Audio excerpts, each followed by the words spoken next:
Si es su primera vez, le damos la bienvenida. A los que se unen con nosotros a través de sistema digital, les damos la bienvenida también. Nos gozamos en nuestro primer servicio. Ahora, en este servicio, de igual manera, vamos en la misma trayectoria. En el día de hoy, el tema es la providencia de Dios en la sepultura de Jesús. La providencia de Dios en la sepultura de Jesús. Y estamos en el libro de Marcos, el Evangelio de Marcos, capítulo 15. Ya nos queda un capítulo más en el Evangelio de Marcos y es el capítulo 16. Y esa es la próxima ocasión, pronto estaremos nuevamente ahí. Ya que el domingo que viene tendré un receso del púlpito, habrán 2 predicadores en cada servicio. Luego, primer domingo de junio, estaré predicando y estaremos llevando la mesa del Señor. Pero el resto de los domingos de junio estaré fuera del púlpito, ya que estaré casando a uno de mis hijos y me estoy preparando para esa boda. Y necesito ese descanso también del púlpito, pero no del Señor. Así que eso es en preparación para lo que viene en este verano. Y damos gracias a Dios que esta pandemia parece estarse cayendo bajo control en nuestro país y esperamos que lo sea también en todos los países del mundo. Estamos en Marcos 15, 42. Yo lo voy a leer para tener el trasfondo en mente. Marcos 15, 42 dice, ya al atardecer, como era el día de la preparación, es decir, la víspera del día de reposo, vino José de Arimatea, miembro prominente del concilio, que también esperaba el reino de Dios, y llenándose de valor, entró a donde estaba Pilato y le pidió el cuerpo de Jesús. Pilato se sorprendió de que ya hubiera muerto y llamando al centurión le preguntó si ya estaba muerto. Y comprobando esto por medio del centurión, le concedió el cuerpo a José, quien compró un lienzo de lino y bajándole de la cruz, le envolvió en el lienzo de lino y le puso en un sepulcro que había sido excavado en la roca, e hizo rodar una piedra a la entrada del sepulcro. Y María Magdalena y María, la madre de José, miraban para saber dónde le ponían. Amén. Que el Señor prospere su palabra a través de la predicación en nuestros corazones. Ya por un tiempo hemos venido predicando la narrativa de la muerte de Jesucristo en el capítulo 15 de Marcos. La próxima vez estaremos hablando de la resurrección cuando estemos en Marcos en el capítulo 16. Pero cada uno de estos eventos son central, son críticos en el Evangelio de nuestro Señor Jesucristo. A los Corintios el apóstol Pablo les dijo en su primera carta, capítulo 2, versículo 2, porque nada me propuse saber entre ustedes excepto a Jesucristo y este crucificado. O sea, que en su estado más débil, la debilidad de Cristo es lo que propone el apóstol Pablo será su mensaje. El Evangelio revuelve alrededor de un Salvador, quien muere en debilidad en la cruz. Y la cruz es el tema central del Evangelio de nuestro Señor. Podemos decir lo mismo con respecto a la resurrección. La resurrección también es central al mensaje del Evangelio. Sin resurrección no hay Evangelio, no hay cristianismo. A los Corintios Pablo les escribe este detalle. En su primera carta otra vez, capítulo 15, verso 14, el capítulo 15 es el capítulo de la resurrección. En el verso 14 él dice, si Cristo no ha resucitado, vana es entonces nuestra predicación y vana también la fe de ustedes. Usted no tiene que decir, usted puede objetar a la resurrección de Cristo. La Biblia dice, si no hay resurrección, nuestra predicación es vana y también nuestra fe. Si solamente esperamos en Cristo en esta vida, dice el apóstol Pablo, seríamos los más dignos de conmiseración, los más dignos de misericordia. Si Cristo no ha resucitado, solamente creemos en Él, pero Él no ha resucitado, ay de nosotros. Pero tanto la muerte y la resurrección del Señor son fundamental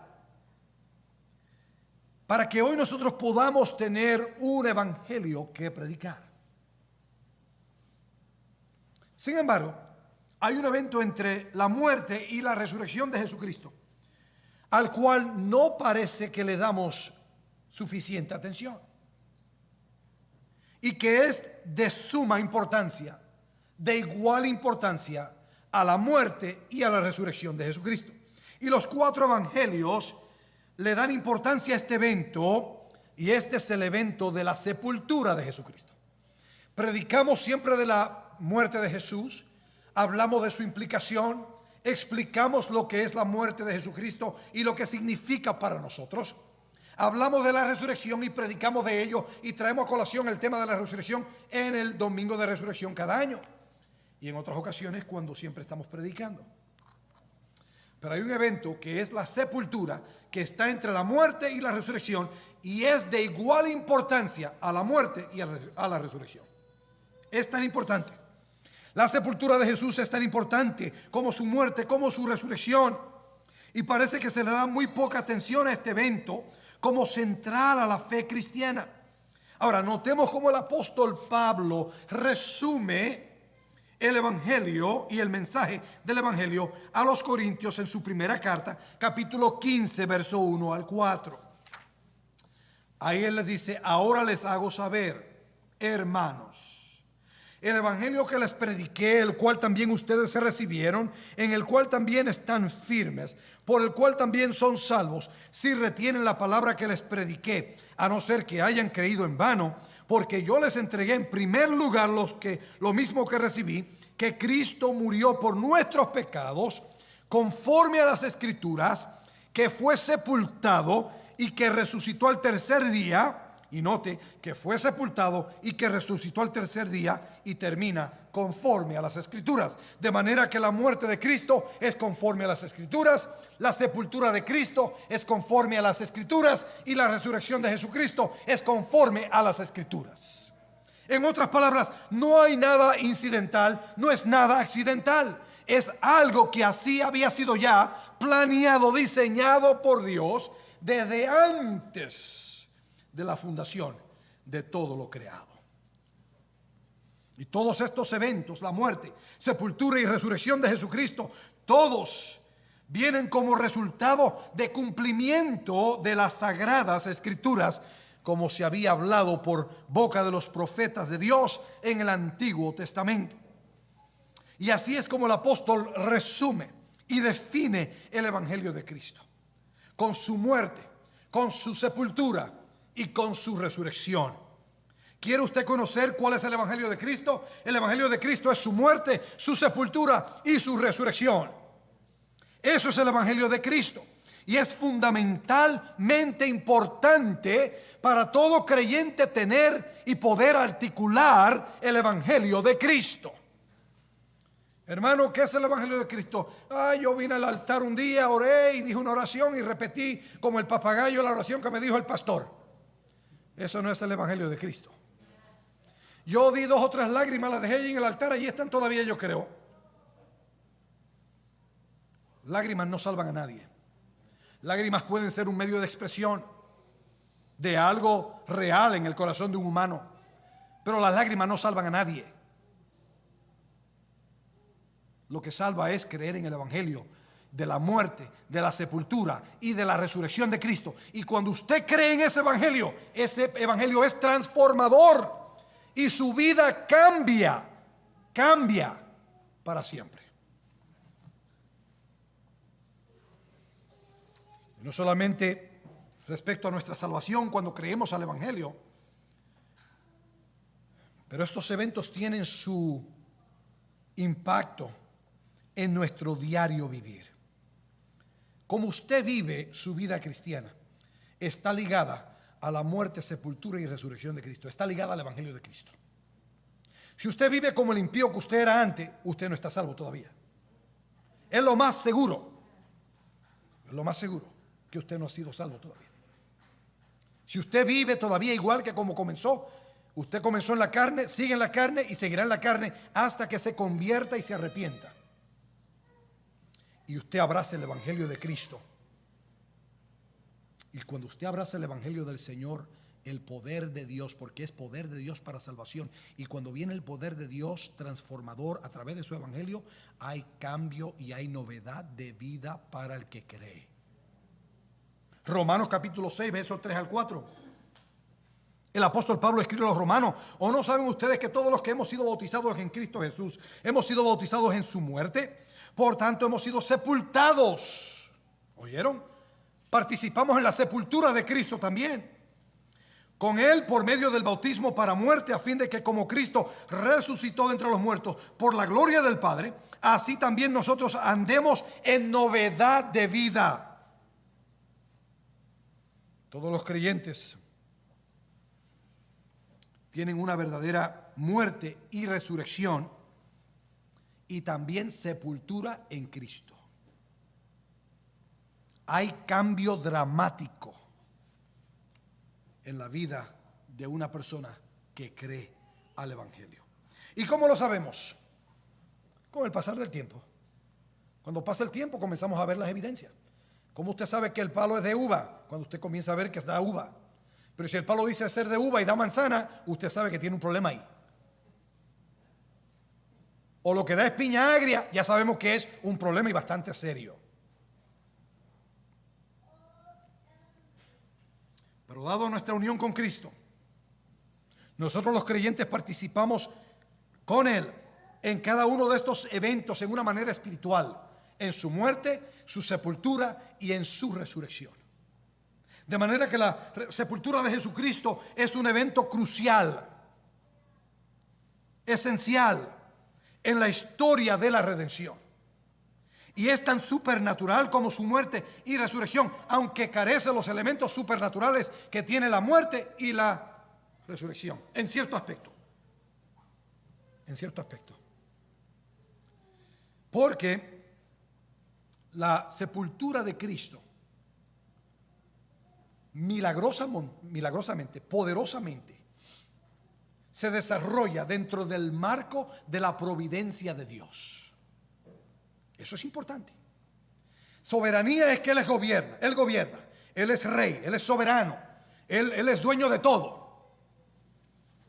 Pero providencia es que Él coge todo lo que existe y calcula las decisiones de todos los seres humanos y todo lo que piensa, todo lo que el hombre hace y deshace.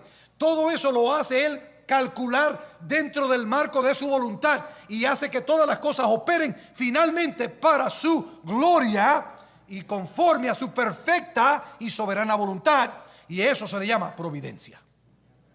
Providencia es que Dios tiene la habilidad de calcular todas las cosas, incluyendo todas tus decisiones, en tu supuestamente libre albedrío.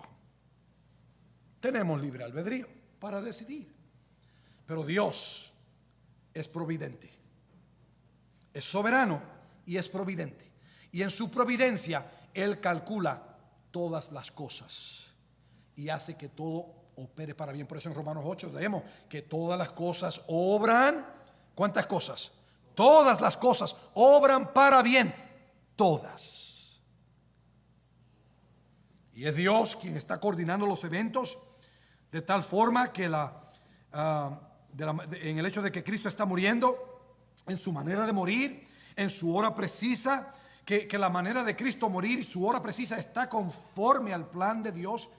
No fue a la hora que los hombres decidieron. Él tenía que morir en tiempo de Pascua, porque Él era el Cordero de Dios.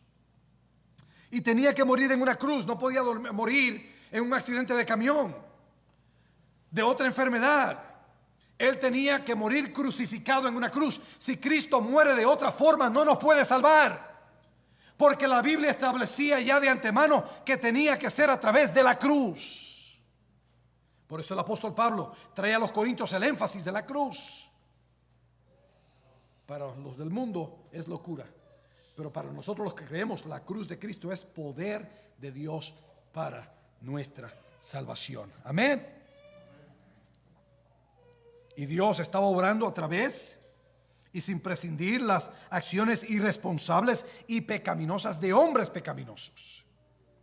Y Dios no estaba forzando su mano, sino que estaba cumpliendo su voluntad, y lo estaba haciendo trayendo a colación la voluntad de ellos. Yo no lo entiendo, pero lo entiendo, lo creo porque la palabra del Señor nos enseña la realidad de la soberanía de Dios y de la providencia de Dios. Y Jesús necesitaba ser sepultado de la manera en que fue sepultado. Su sepultura no fue dejada fuera del alcance de la providencia de Dios. Y aquí es donde consiste el milagro de la sepultura. Que Dios mismo está detrás de cada uno de los eventos climáticos en la vida de nuestro Señor. Y todo estaba conforme a las Escrituras y todo estaba cumpliéndose porque Dios lo había hablado. Y esas personas que manejaron la sepultura de Jesucristo fueron responsables de sus acciones. Sin embargo, estaban ellos cumpliendo la voluntad de Dios. Jesús es Dios mismo. Todo esto indica y confirma la deidad de Jesucristo. Y Él controla, dice un pastor, cada detalle de su sepultura. En otras palabras, Jesús estaba coordinando su funeral. Aunque Él estaba muerto humanamente, Él estaba muerto físicamente, sin embargo, en su espíritu, Él estaba vivo porque Él es Dios y Dios no puede morir. Así que cuando miramos el pasaje de hoy, entendemos que los 4 evangelios narran este evento. Y lo primero que vemos, vamos a ver 3 puntos. Lo primero es la providente protección del cuerpo de Jesucristo. La providente protección del cuerpo de Jesús. Versículo 42, ya al atardecer, como era el día de la preparación, es decir, la víspera del día de reposo. Ya estamos en el día de reposo. Y viene Josefo de Arimatea, quien es un miembro prominente del concilio, quien también esperaba el reino de Dios, llenándose de valor, entró a donde estaba Pilato y le pidió el cuerpo de Jesús. Era costumbre de los romanos dejar los cuerpos de los criminales en la cruz para que sirviera de escarmiento a todos los que veían.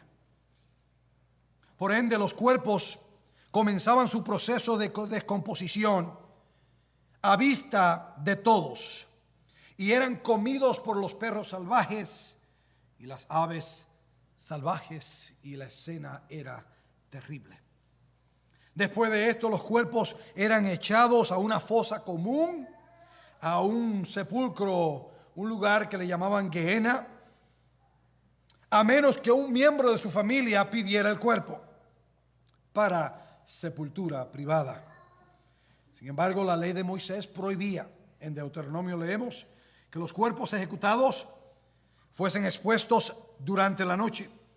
En este caso se añade la presión del sábado, que estaba a punto de comenzar.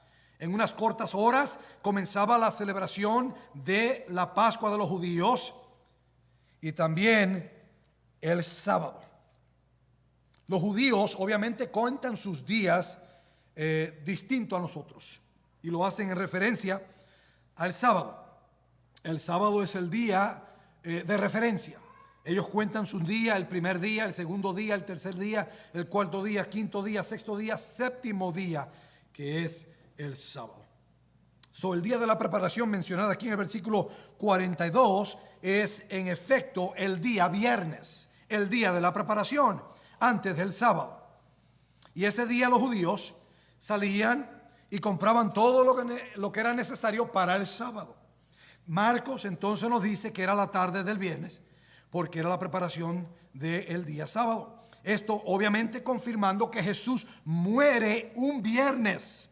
Y sabemos que muere a las 3 de la tarde. Sabemos que Jesús fue crucificado a las 9 de la mañana. Y ya a las 3 de la tarde, 6 horas más tarde, Jesús está muerto. A las 3 de la tarde, coincidiendo con el momento cuando los corderos eran muertos para sacrificios.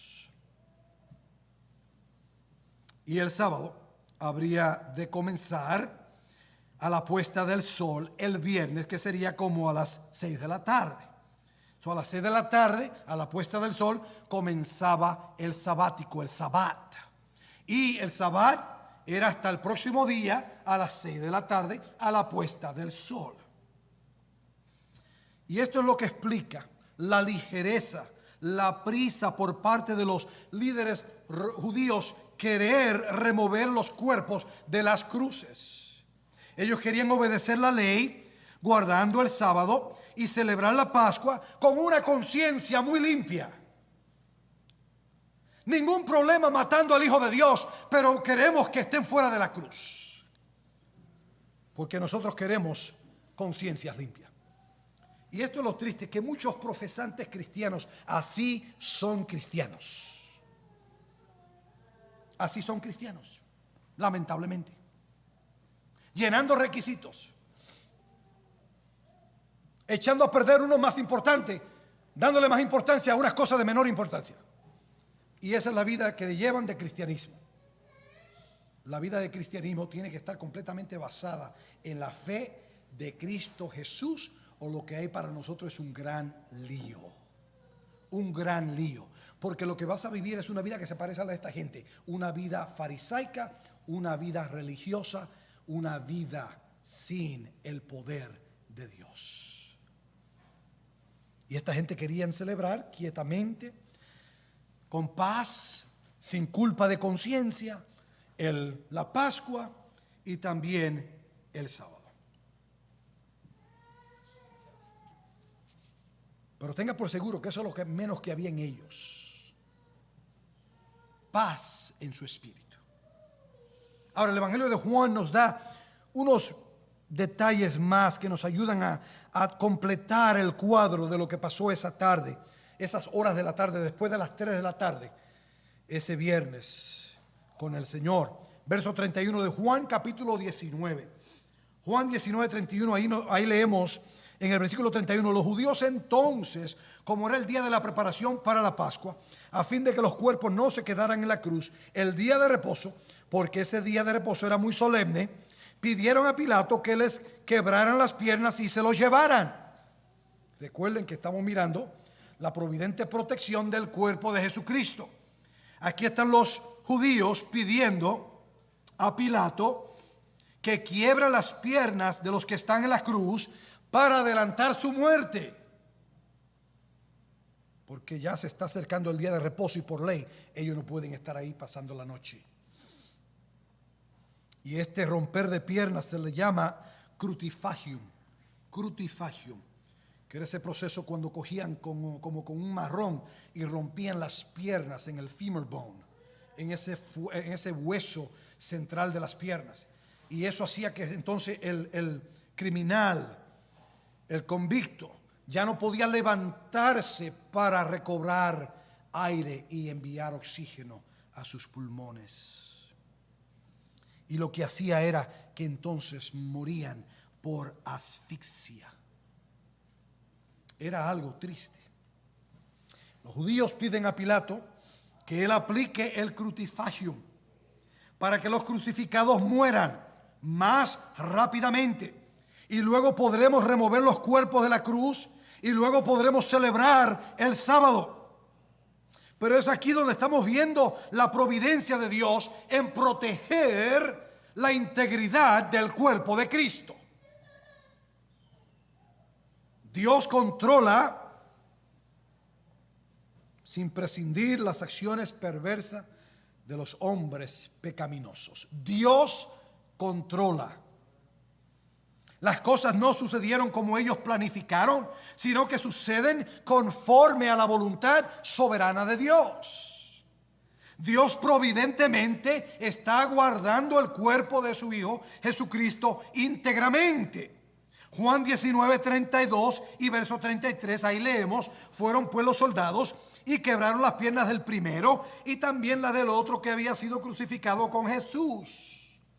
Cuando llegaron a Jesús, como vieron que ya estaba muerto, no le quebraron las piernas.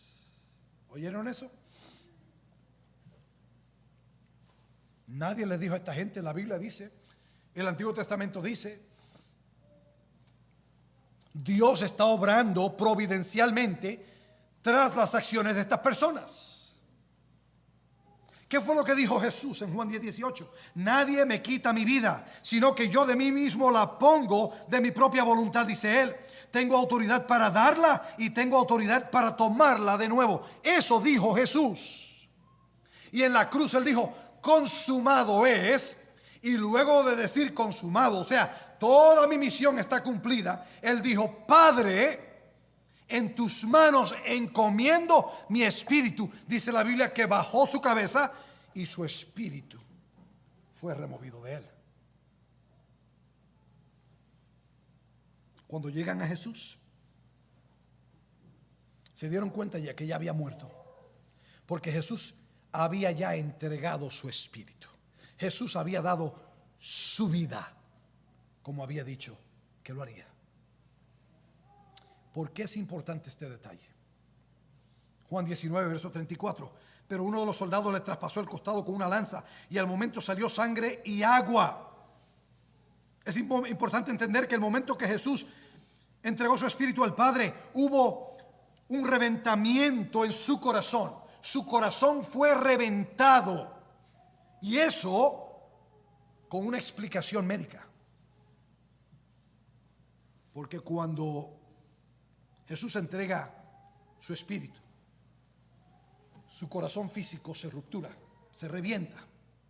Y cuando entonces el soldado traspasa el costado con una lanza y emerge de ahí sangre y agua, médicamente se puede explicar. Cuando viene a verse esa sangre y esa agua, eso explica que esa víctima, que ese crucificado, está muerto. Así que médicamente, clínicamente, él está muerto. Eso es importante. Juan, el apóstol, no está dándonos a nosotros detalles para que nosotros creamos que Jesús estaba pretendiendo haber muerto. Porque él verdaderamente había muerto.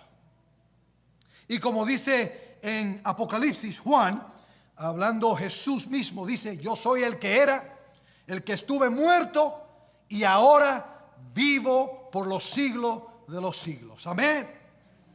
En Juan 19:35, y el que lo ha visto ha dado testimonio. Este es Juan el apóstol.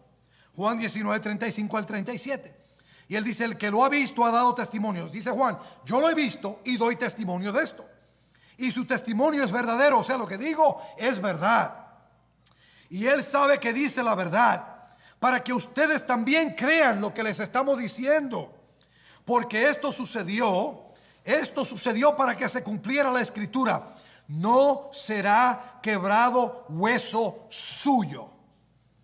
Y verso 37. Y también otra escritura dice, mirarán a aquel que traspasaron. El Salmo 34:20, no romperán un hueso de él. Zacarías 12:10, me mirarán a mí, dice el Señor, a quien han traspasado. Cumplimiento de la palabra de Dios en esos detalles pequeños. La providencia de Dios poderosamente en acción. Y les voy a decir algo, que la providencia de Dios está poderosamente en acción aún en tu vida y en mi vida. Hoy días. Amén. Y Juan hace el punto que Jesús tenía que morir sin que ninguno de sus huesos fuese quebrado, para que se cumpliese la escritura. Y en Éxodo 12:46 Dios le dijo al pueblo de Israel que en el día de la Pascua ellos no podían romper el hueso de ninguno de sus corderos sacrificados. ¿Oyeron eso? Éxodo 12:46. No podían romper huesos de los corderos sacrificados. Y Jesús es el Cordero de Dios, el Cordero Pascual de Dios, que dijo Juan el Bautista, que quita el pecado del mundo. Y Jesús muere y se conservó providencialmente la integridad de su cuerpo sin ninguno de sus huesos quebrados. ¿Entendemos, amados, lo que sucede aquí? Los líderes religiosos de Israel pidiéndole a Pilato que rompa y que quiebre las piernas de los crucificados. Y esto no fue a la 1 de la tarde ni a las 2 de la tarde, sino que fue después de que Jesús ya había muerto, después que la obra había sido consumada, después de las 3 de la tarde. ellos pudieron decir a la una: quiebren las piernas para adelantar la muerte. Pero había que esperar hasta las 3 porque ese era el plan providencial de Dios. A las 3 Jesús habría de consumar su obra, declarar consumada su obra, y habría de expirar y entregar su espíritu al Padre. Y es después de esto que esta gente se propone pedirle a Pilato, perversamente, que se quiebren las piernas de todos, incluyendo la de Jesús. Pero no se podía la de Jesús porque ya él estaba muerto. Además, Dios había hablado que eso no se podía hacer. De manera que Dios estaba completamente en control de todo. Y todo estaba girando conforme al diseño divino, de antemano. Y tenemos que enfatizar que los que actuaron en este proceso lo hicieron de su propia volición. Fueron responsables de las acciones que ellos tomaron y llevaron a cabo en la muerte, en la crucifixión, en la sepultura de Jesucristo. Los judíos que piden que fueran quebradas las piernas, el soldado que traspasa el costado de Jesús, todos actuaron responsables de sus acciones, pero todas sus acciones entraron dentro y bajo la sombrilla de la perfecta voluntad de nuestro Dios. Hermanos, entienda que Dios protege providencialmente el cuerpo de Cristo. Porque si el cuerpo de Cristo llega a tener un hueso quebrado, Él no podría entonces salvarnos. No podría. Tenía que ser perfectamente entregado este cordero pascual. Él tenía que ser sacrificado como el cordero pascual. Ninguno de sus huesos podía ser quebrado. Y él tenía que finalmente recibir una sepultura honrosa. Una sepultura honrosa. El primer punto es que providencialmente el cuerpo de Cristo fue protegido. El punto segundo es que tenemos la valiente petición de José de Arimatea en versos 43 al 46. Vino José de Arimatea, miembro prominente del concilio, que también esperaba el reino de Dios. Llenándose de valor, entró a donde estaba Pilato y le pidió el cuerpo de Jesucristo. Todos los evangelios se lo identifican como José de Arimatea, que es el área donde habría nacido Samuel el profeta. Y el decir José de Arimatea era para distinguirlo de los demás Josés, porque había muchos Josés como lo hay en nuestros días. Pero el detalle más importante no es de dónde él es, sino la descripción que dan los evangelios de él como persona y de su carácter. Marcos nos dice que era un miembro prominente del concilio, es decir, del Sanedrín, o sea que era el cuerpo judicial, el cuerpo gobernante de los israelitas. Aunque en el Evangelio de Lucas leemos que José de Arimatea no consintió en la decisión del Sanedrín para condenar a Jesucristo, Lucas 23:51, entiendan esto, él no dio voto para que Jesús fuese condenado, aunque era miembro del Sanedrín. También Marcos nos dice que José de Arimatea era parte de un grupo de judíos piadosos que esperaban el reino de Dios, o sea, que él estaba a la expectativa del Mesías que había sido prometido. Y ambos, Mateo y Juan, nos dicen que él se había convertido en discípulo de Cristo Jesús. No solamente José de Arimatea creía las profecías del Antiguo Testamento concerniente al reino de Dios, pero él vino a una convicción de que Jesús era el rey de ese reino. Y él se había convertido en un discípulo de ese Jesús. Y él creía que Jesús en algún día habría de ocupar el trono de David. Lucas nos dice de José de Arimatea que era un hombre bueno, que era un hombre justo. En otras palabras, un hombre justificado por Dios, que fue transformado por la gracia de Dios por medio de la fe. Sin embargo, sin tener todas estas cosas positivas, José de Arimatea en Juan 19:38, leemos que él, por temor a los judíos, había guardado en secreto el ser discípulo de Jesús. Él sabía el precio alto que había a pagar cuando el resto del Sanedrín tuviera información de que él tenía una relación con Cristo. Él habría de perder su prestigio religioso y sin duda habría de ser excomunicado, removido de la sinagoga. Y en esos días también eso implicaba que había de tener un aislamiento social, y las consecuencias incluirían sus finanzas. Tenía mucho que perder al identificarse públicamente con Cristo.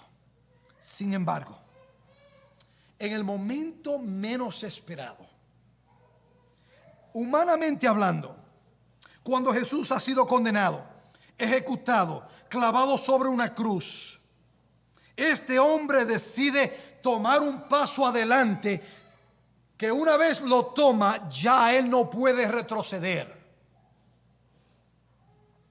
Cuando se presenta ante Pilato y pide de Pilato el cuerpo de Cristo. Esta es la realidad más intrigante en la vida de este hombre. Él continuó creyendo que el hombre que había sido crucificado y ejecutado en la cruz era y es el Mesías de quien hablaron los profetas del pasado. Oigan bien, cuando él decide pedir el cuerpo inerte de Cristo, es porque él cree que él era y es quien dijo que era y es. Él está creyendo, solo que se deja ahora expresar en el tiempo de la sepultura de Cristo de manera providencial. Dios providencialmente hace que este hombre cobre valor en el momento menos indicado. A la hora cuando cualquiera que mira a Cristo dice: aquí se acabó todo, aquí no hay nada que mirar. En ese momento él dijo: no, yo voy a dar cara por aquel que está muerto, porque él es el Hijo de Dios y en él está mi esperanza. Eso es grande. Que en el momento cuando parece que no hay manera de tener algo de Cristo, él creyó que el Cristo muerto puede darle a él lo que él en su alma necesitaba. Y cobró valor y ánimo al punto que sus acciones habrían de implicar que él podía perderlo todo. Y eso ahora no importa. Eso no importa.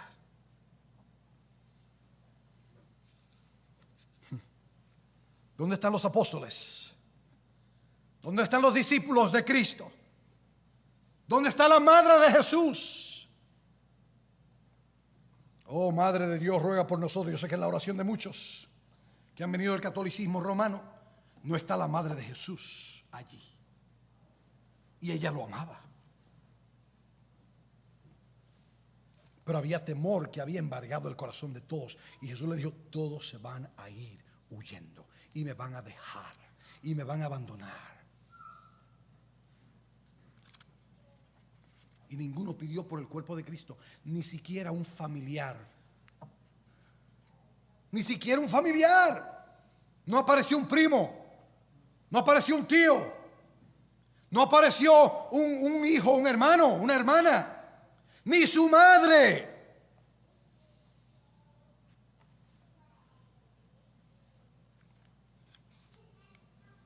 Pero José de Arimatea creyó al punto de creer que aún ese cuerpo inerte, ese cuerpo sin vida, era el cuerpo del Hijo de Dios, el Rey de Reyes y Señor de Señores, y que Él es el Rey de ese reino. Y aquel que estaba en la cruz le dijo: cuando vengas en tu reino, acuérdate de mí. Y Jesús le dijo: hoy estarás conmigo en el paraíso. El que estaba al lado de Jesús dijo: yo creo que tú eres rey y que tienes un reino, y cuando vengas en ese reino, yo quiero ser contado entre los tuyos.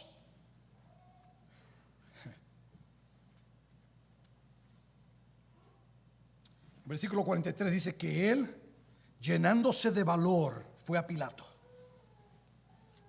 No tuvo problema contaminándose con el cuerpo de Cristo, que para los judíos eso era un problema. Para ellos era un problema, porque habría de ser contaminado por días. Y él fue un hombre de influencia. cuando pidió la audiencia del gobernador esa tarde del viernes. Y entienda que él tenía que tener, el cuerpo tenía que estar removido de ahí y sepultado antes de las 6 de la tarde.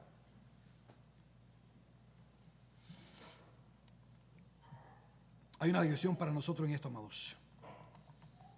Hay una lección para nosotros en esto, amados hermanos. Tenemos que estar dispuestos a pagar el precio que sea, como profesantes de Cristo. Si profesamos a Cristo, tenemos que estar dispuestos a pagar un precio. No es pagar un precio por nuestra salvación. Usted no se gana la salvación porque usted paga un precio para ganársela. Usted paga un precio porque usted, como agradecido de Dios por la salvación que le ha dado por medio de la fe en Cristo Jesús, ahora usted vive una vida que donde quiera que usted se para, usted da testimonio de Cristo Jesús, y usted vive una vida piadosa en nombre de y en agradecimiento de Cristo Jesús. Y donde quiera que usted se para, usted da testimonio de ello sin ningún problema. Usted da cara por la fe que usted profesa, y da cara de ella en su casa, da cara de ella en su trabajo, da cara de ello en su universidad, da cara de ello en su vecindario. Donde quiera usted da cara de la fe que usted profesa. Y óiganme bien, hermano. Este hombre se llenó de valor antes de la resurrección. Y hoy día tenemos muchos cobardes después de la resurrección. ¿Oyeron eso? Él cobró ánimo y valor antes de la resurrección. La resurrección no es un hecho todavía. No es un hecho. Pero él cobra valor antes del evento climático y final de redención, antes de llegar a la ascensión. Y él cree en el Señor Jesucristo y lo demuestra con hechos. ¿Está dispuesto usted a dar cara y defender su fe? Jóvenes en las universidades necesitan cobrar valor. Los jóvenes, ustedes necesitan cobrar valor. Hay muchos cobardes hoy día. Por eso en Apocalipsis usted lee cuando dice en Apocalipsis al final, para el tiempo del juicio, y los cobardes también son parte de aquellos que son echados en el lago de fuego.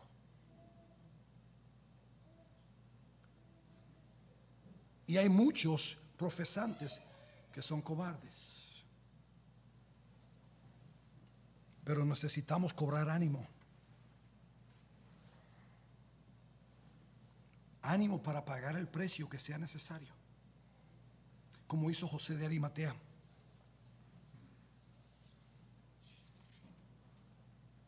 Es importante entender las implicaciones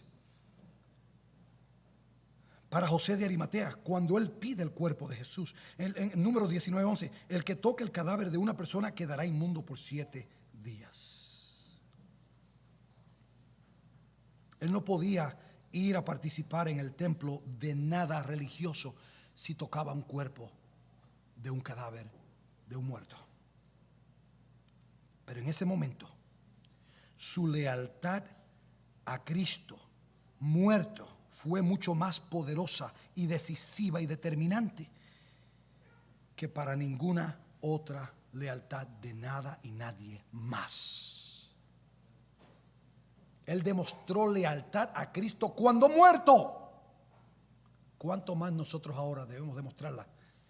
Que Él ha resucitado y ha ascendido al cielo. ¿Cuánto más debemos nosotros demostrar nuestra lealtad a nuestro Señor? Amén. Versículo 44, Pilato se sorprendió de que ya hubiera muerto y llamando al centurión le preguntó si ya estaba muerto. Este era el centurión que posiblemente había dicho, verdaderamente era el Hijo de Dios en Marcos 15:39.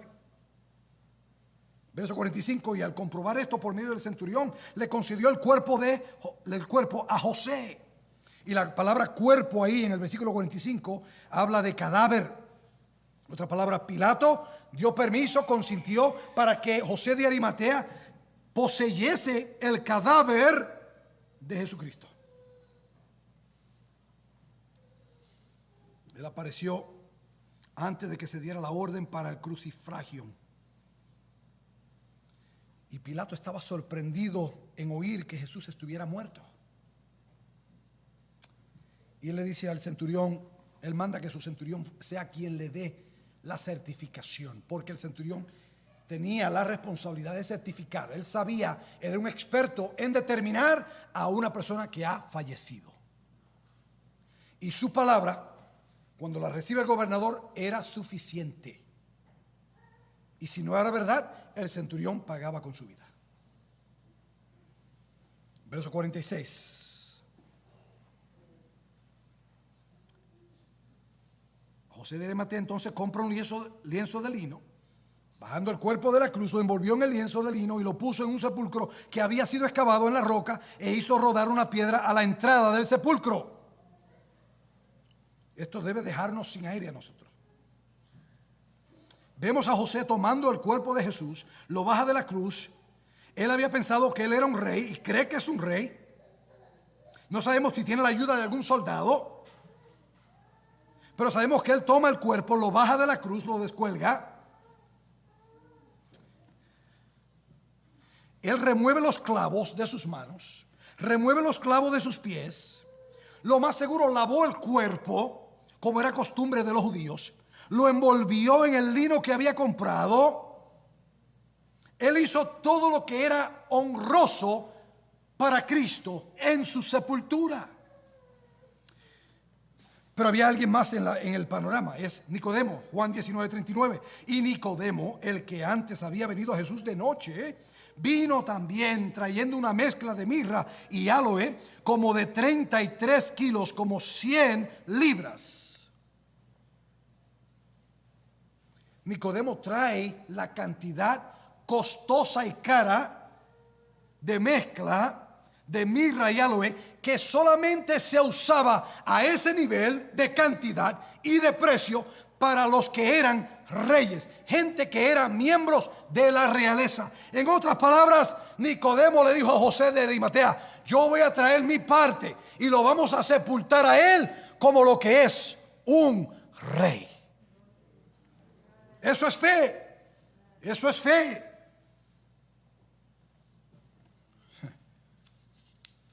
Y Nicodemo fue el que habló con Jesús en Juan 3. Este sermón viene el domingo que viene. El que habla a Jesús, que habla con Cristo, Jesús le dice: tienes que nacer de nuevo. Jesús le habló de su muerte en la cruz. ¿Y cuándo fue que Nicodemo comenzó a pensar y a convencerse, a persuadirse y a creer que lo que Jesús había dicho era verdad? Porque Jesús le había dicho de la manera que Moisés se levantó la serpiente en el desierto, así es necesario que sea levantado el Hijo del Hombre. Jesús le dijo estas palabras a Nicodemo en Juan 3, 14 al 15. Y sin duda alguna ahora él tiene un mejor entendimiento de lo que es la obra redentiva de Cristo cuando lo ve clavado en el Calvario, en la cruz. Y este hombre entiende que lo de Cristo en la cruz no es el fin de Cristo, sino es Cristo consumando la obra redentora para toda la humanidad, en especial para los que creen. Y también se dio a la tarea de exponerse y arriesgarse a perderlo todo con tal de identificarse con Cristo, aunque muerto, creyendo que Él es el Rey que había dicho ser. Es providencia de Dios, amados hermanos. Dos hombres, los menos indicados miembros del Sanedrín, José de Arimatea, Nicodemo, actuando responsable con sus acciones y moviéndose en la fidelidad de su corazón hacia Cristo. Ellos los dos querían identificarse ahora con Cristo, aunque estaba muerto. Hermanos, por eso usted y yo no podemos dejar de identificar nuestra lealtad al Señor, porque ya Él no está muerto, Él resucitó y ascendió a los cielos. 700 años antes, el profeta había dicho algo importante y había dado un detalle importante con relación a la sepultura del Señor. En Isaías 53:9 dice: se dispuso con los impíos su sepultura, pero con el rico fue en su muerte. Y esto es lo que está siendo cumplido aquí. Dios había dicho que así sería 700 años antes. Y en el día de juicio, ninguno tendrá excusa. Ninguno. Si nadie llega a pedir el cuerpo de Cristo hubiese terminado en Gehenna, que era un lugar cercano donde echaban los cuerpos de criminales que nadie los reclamaba, y algunos que no los podían entregar a nadie, los quemaban allá y ahí eran corrompidos. ¿Usted se imagina a dónde hubiesen echado el cuerpo de Cristo? Hubiese sido destruido por el fuego, sin sepultura y sin honor. Pero Dios protegió la integridad del cuerpo de su Hijo Jesucristo. Providencialmente inclinó la voluntad de José de Arimatea para que en el momento preciso este hombre cobrase el ánimo y el valor para pararse delante de Pilato sin miedo y decirle: dame por favor el cuerpo de Jesús. Cuando él hizo eso, él está dejando saber: yo me identifico con él. Yo reclamo a ese a quien yo le debo lealtad. Esto es, hermano, ¿sabe qué es esto? La providencia de Dios, calculando las acciones de José de Arimatea. Y verso 46: lo puso en un sepulcro que había sido excavado en la roca. Y esto no era una cueva, era una piedra, era una tumba que era formada, era diseñada y costosa, porque él era rico. Y entre las piedras él había formado esa tumba. Podía tener algunas capas adentro, como para diferentes cadáveres. Pero lo interesante es que el primer cadáver en ocupar esa tumba es Jesús. Verso 46: se hizo rodar una piedra a la entrada del sepulcro. Y el otro evangelio dice que era una piedra grande, sumamente grande, no era pequeña. Y este detalle es importante, porque ¿qué es lo que los judíos dicen hay que decir para explicar la ausencia del cuerpo en la tumba? ¿Qué? Que sus discípulos vinieron de noche y se lo robaron. ¡Qué embuste! ¡Qué mentira! Difícil creerlo, porque Dios providencialmente se aseguró, providencialmente, que ellos, en su complot de crear esa mentira, ellos hicieran imposible el que pudiera alguien introducirse a romper esa tumba y entrar a esa tumba sin tener que cruzar por la guardia romana y el sello y la autoridad romana, y tener que mover esa pesada piedra para sacar de ahí el cuerpo de Cristo. Ellos se propusieron hacer imposible la entrada al sepulcro, y Dios lo permitió para demostrar que la resurrección sí fue un hecho, y que Jesús podía tener 50,000 piedras pesadas delante de él, y eso no iba a detener su resurrección. Los discípulos no se robaron el cuerpo. Amén. Ellos no se robaron el cuerpo. ¿Y saben qué? Todo es providencia de Dios. Piensen por un momento. José de Arimatea, cuando ordenó que esta tumba fuera creada, para lo más seguro para él, jamás pensó que Jesús, el Mesías, habría de ser el primer ocupante de esa tumba. ¿Usted se imagina? Jamás pensó eso. Eso sin duda, hermano, oigan bien, sin duda nunca estuvo en su mente. Todas las jóvenes muchachas de Israel, todas querían ser la madre del Mesías. Todas vivían con la expectativa: seré yo la madre, seré yo la madre. Pero yo estoy seguro que José de Arimatea jamás pensó que él habría de ser el bendecido y el afortunado en ceder su propia tumba para el uso del Mesías. Gloria a Dios por su providencia, haciendo cumplir sus propósitos, su perfecta voluntad, sin prescindir las acciones de hombres pecaminosos, calculando todas esas acciones para traer el fin que Él ha determinado. Eso es grande, amados hermanos, y quiero moverme. Hay unos testigos, este es el tercer punto, los testigos oculares de la sepultura de Jesús. Verso 47: y María Magdalena y María, la madre de José, miraban para saber dónde lo ponían. Imagínense estas mujeres mirando hombres prominentes del Sanedrín tomando posesión del cuerpo limpiando el cuerpo, envolviendo el cuerpo, sepultando el cuerpo, y ellas vieron dónde lo sepultaron. La teoría de que las mujeres fueron al sepulcro equivocado no puede ser verdad, porque ellas, un grupo de mujeres, estuvieron pendientes a las acciones de estos hombres, y ellas sabían exactamente cuál era la tumba. Pero sin duda se preguntaban, ¿qué hacen estos hombres manejando el cuerpo de nuestro maestro? Estas mujeres fueron responsables de sus decisiones de seguir a estos hombres, a José de Arimatea y a Nicodemo, hasta la tumba de Jesús, porque ellas fueron testigos oculares de su sepultura. La única audiencia en el funeral de Cristo eran estos dos hombres, José de Arimatea y Nicodemos. Y las mujeres que de lejos miraban dónde fue sepultado, porque el primer día ellas vinieron con sus aromas y especias para ungir al cuerpo, ¿se acuerdan? Pero cuando vienen de camino, ¿quién nos moverá la piedra? Tocaremos eso en el capítulo 16. Pero ellas vienen con la intención de mirar al cuerpo y al cadáver en el sepulcro que ellas sabían dónde él había sido colocado. Así que ellas sabían dónde él estaba. Es providencia de Dios tener estos testigos oculares mirando dónde fue sepultado. Y hay que concluir, amados hermanos, para los que no han creído, la enseñanza de este pasaje, amados hermanos, debe movernos y motivarnos a nosotros, al que no ha creído, a mirarse a sí mismo como un pecador que es merecedor del infierno.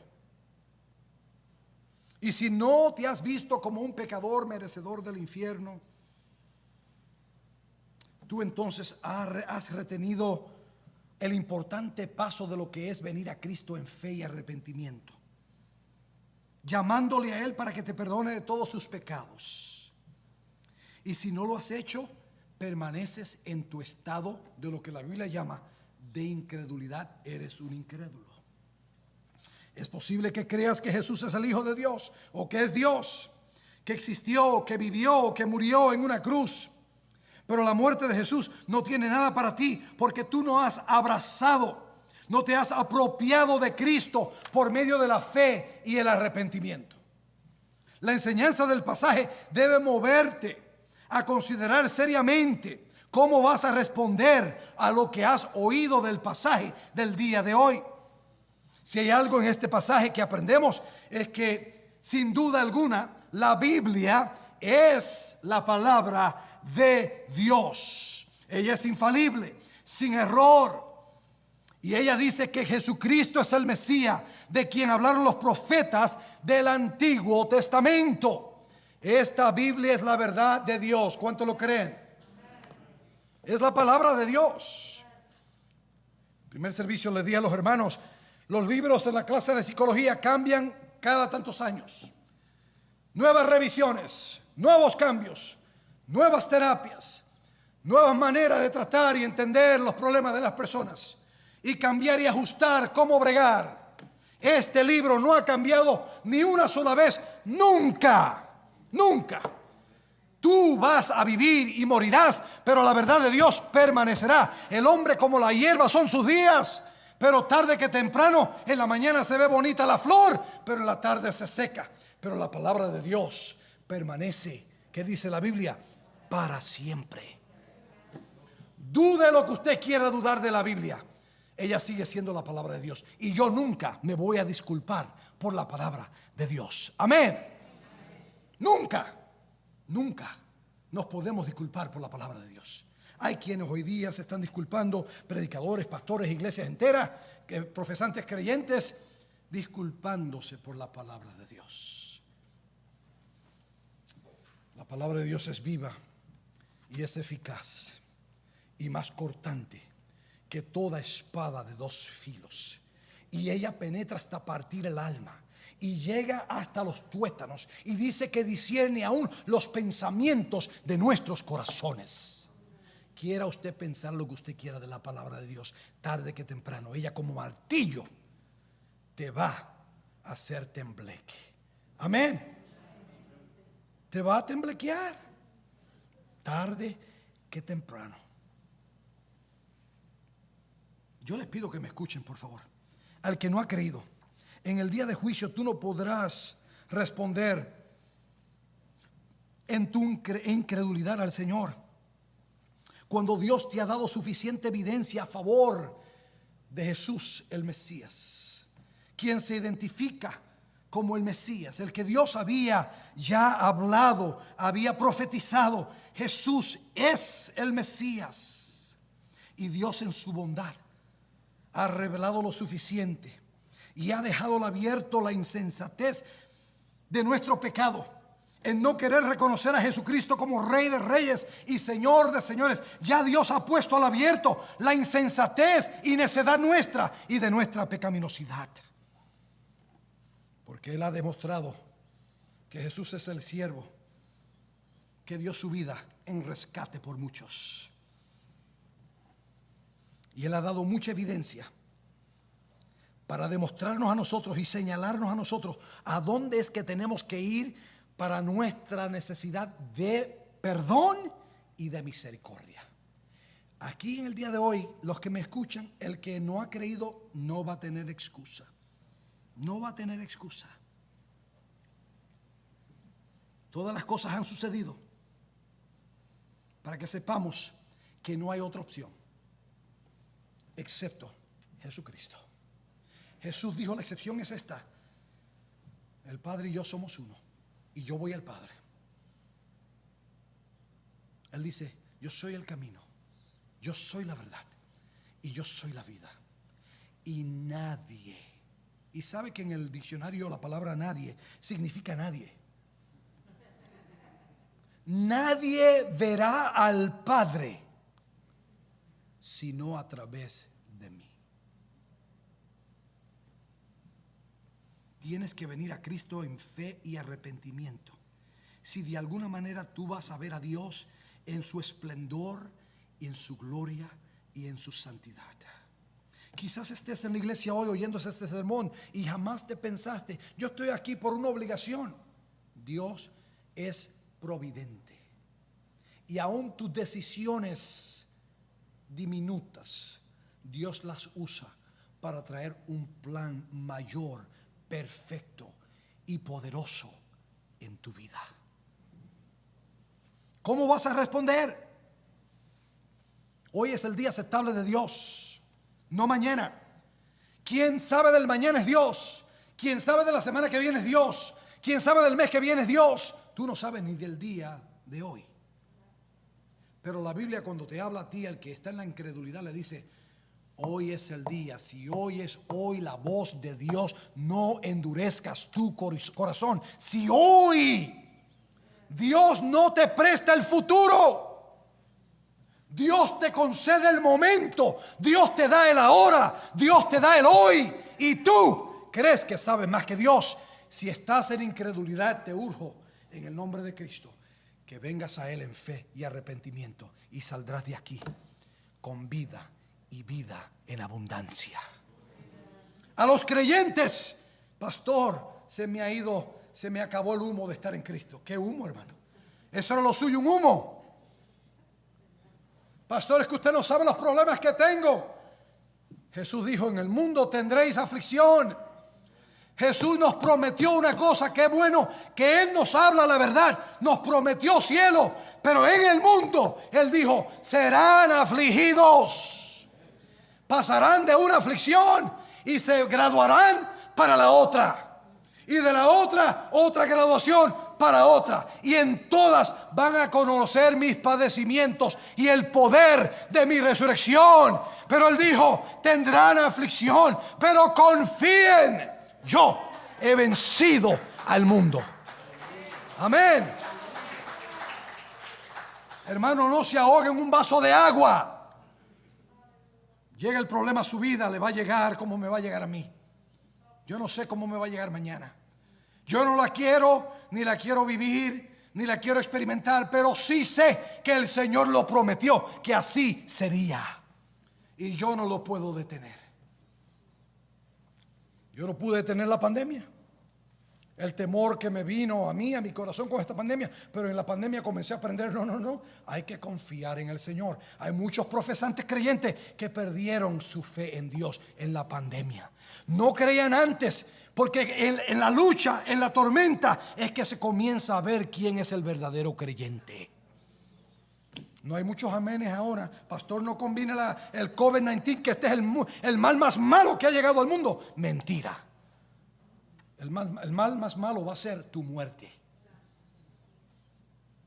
El enemigo más feroz es la muerte. Pero la muerte ha sido vencida. Oh, ¿dónde está, oh muerte, tu aguijón? ¿Y dónde está, oh sepulcro, tu victoria? ¿Dónde? Perdiste. Perdiste, es el punto. Ha sido derrotada la muerte.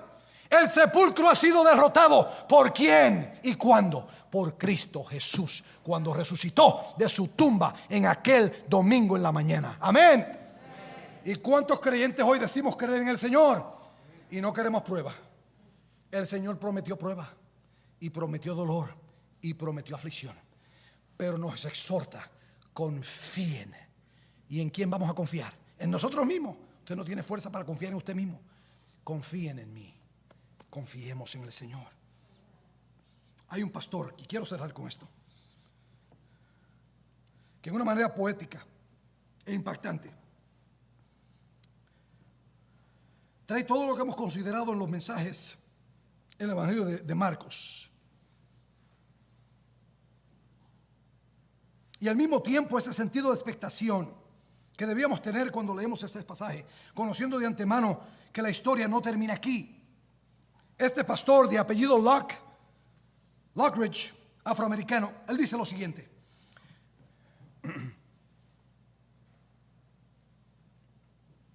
porque la pregunta es, ¿qué tú le dices a tu alma? ¿Qué tú te dices a ti mismo en el día de hoy? ¿Qué tú te predicas? ¿Qué tú te aconsejas a ti mismo?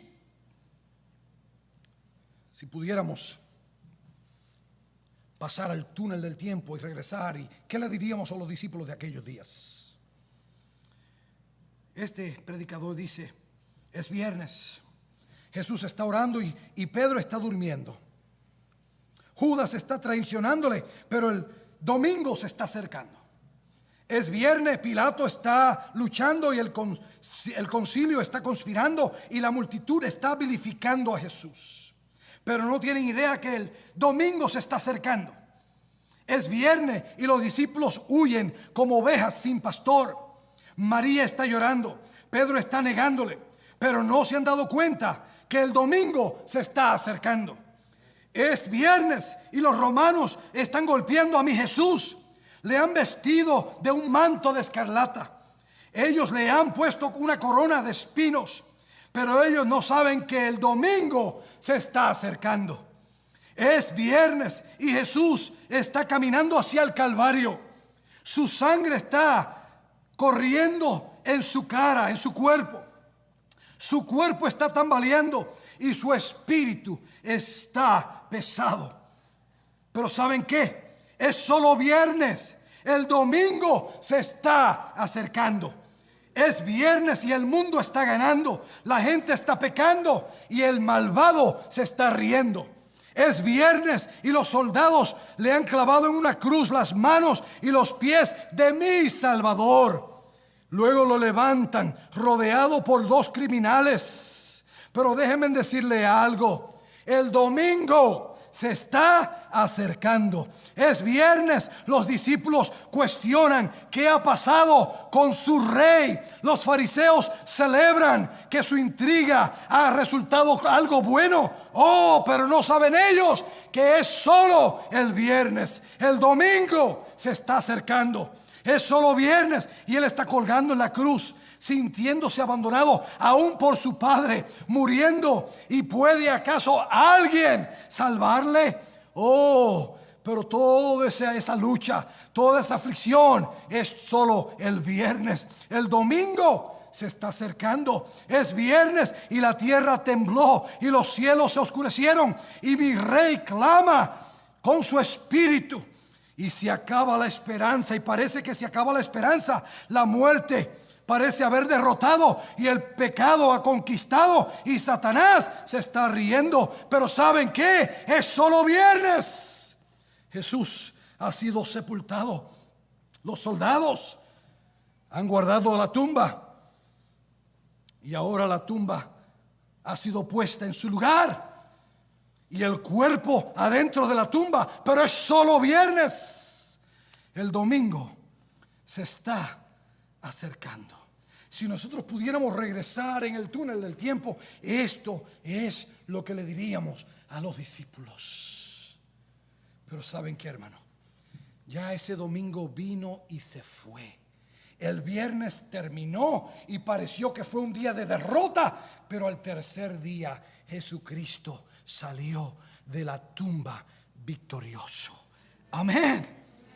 Ese domingo vino y se fue. Si usted es un verdadero creyente, usted debe levantar su cabeza en saber que en la manera que todas las profecías se cumplieron acerca de Cristo, en su muerte, en su sepultura y en su resurrección, también se van a cumplir las promesas que dicen que Él volverá otra vez. ¿Cuántos le están esperando? Usted sabe que cuando tomamos la mesa del Señor, que nosotros lo hacemos para traer a memoria la muerte de nuestro Señor, y dice la Biblia que su muerte anunciamos ¿hasta cuándo? Hasta que Él venga. Estemos de pies. Padre eterno, te alabamos y te bendecimos. Te damos gracias por la gloria de tu verdad. Te damos gracias, oh Señor, por cuán coherente es tu verdad en la escritura en todas las partes. No hay una parte de la escritura que contradice la otra, y donde hay una aparente contradicción, hay una aclaración perfecta. Es un libro supernatural, porque habla de un autor supernatural, de un autor soberano y providencial. Te damos gracias que todas las cosas han ocurrido tal como tú habías profetizado, tal como estaba escrito, oh Señor. Y nadie que oyendo el sermón en este pasaje tendrá excusa en aquel día. Nadie podrá excusarse válidamente. Padre, trae convicción a los corazones que hoy se hacen sensibles a la voz de tu palabra, oh Señor, y al mover de tu Santo Espíritu. Te lo rogamos en el nombre de Jesús, y obra en los corazones de aquellos que somos tuyos, para que confiemos cuando nos veamos dentro de las diversas pruebas que vienen a nuestras vidas. Estas cosas te las rogamos en el dulce y poderoso nombre de aquel que murió, fue sepultado y resucitó victoriosamente y ascendió al cielo para asumir su lugar como Rey de Reyes. Hoy Él está entronado y Él también funge como sacerdote sumo a favor de los que son suyos, intercediendo siempre por ellos. Oh, te alabamos, oh Señor. Te alabamos, oh Señor, y te damos gloria por tu providencia. Te damos gloria por tu soberanía. Te damos gloria por tu plan eterno. Te damos gloria que en tu plan estaba enviar a tu Hijo amado a tomar nuestro lugar en la cruz del Calvario y experimentar la humillación de las humillaciones. Y te damos gloria porque tu providencia estaba cuidar la integridad del cuerpo de Cristo para que llegase a una tumba, para que fuese cumplida tu palabra, que con los ricos fue en su muerte. Alabado sea nuestro Dios, quien es soberano y quien es providente. Alabado sea su nombre. Y la iglesia del Señor dice: amén.